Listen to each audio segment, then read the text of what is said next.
Gibran lawan gugatan ijazah, bawa 14 bukti ke persidangan.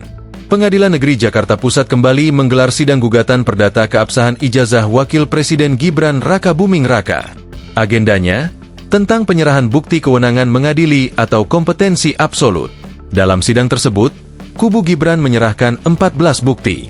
Sidang hari ini kita menyerahkan bukti awal. Dari T1, tergugat 1, menyerahkan 14 bukti awal untuk membantah dalil-dalil yang disampaikan oleh penggugat, kata kuasa hukum Gibran, Dadang Herli Saputra kepada wartawan seusai sidang di Pengadilan Negeri Jakarta Pusat, Senin, 8 Desember 2025. Di antaranya peraturan perundangan-undangan yang terkait, ada beberapa putusan pengadilan yang berkaitan dengan kasus, sambungnya. Kubu Gibran meyakini bahwa riwayat pendidikan SMA Gibran tidak bermasalah. Untuk itu, Gibran membantah seluruh tuduhan dari Subhan Palal yang menggugatnya secara perdata. Dadang menegaskan, pihaknya menghormati gugatan yang diajukan oleh Subhan. Namun, pihaknya membantah seluruh petitum yang ada. Kita menghormati gugatan dari penggugat.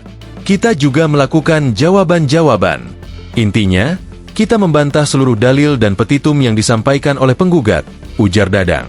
Dadang meyakini bahwa ijazah dan riwayat pendidikan Gibran tidak bermasalah.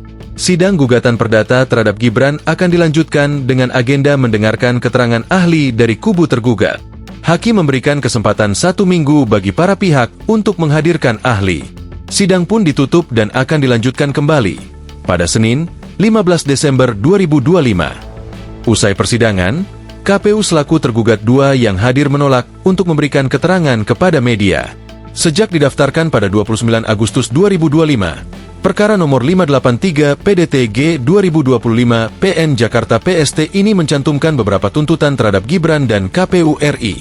Pertama, kedua tergugat, Gibran dan KPU, dinilai telah melakukan perbuatan melawan hukum karena ada beberapa syarat pendaftaran calon wakil presiden, cawapres, yang dahulu tidak terpenuhi.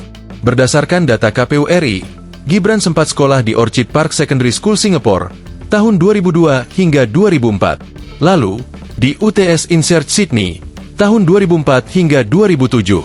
Keduanya merupakan sekolah setingkat SMA.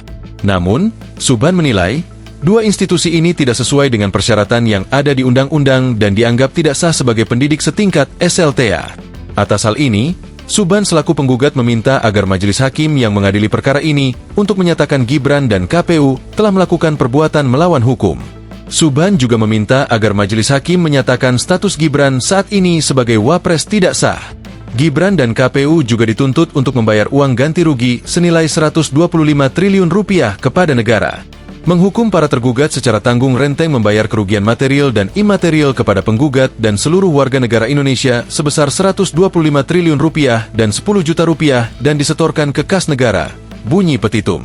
Download Tribun X sekarang. Menghadirkan lokal menjadi Indonesia.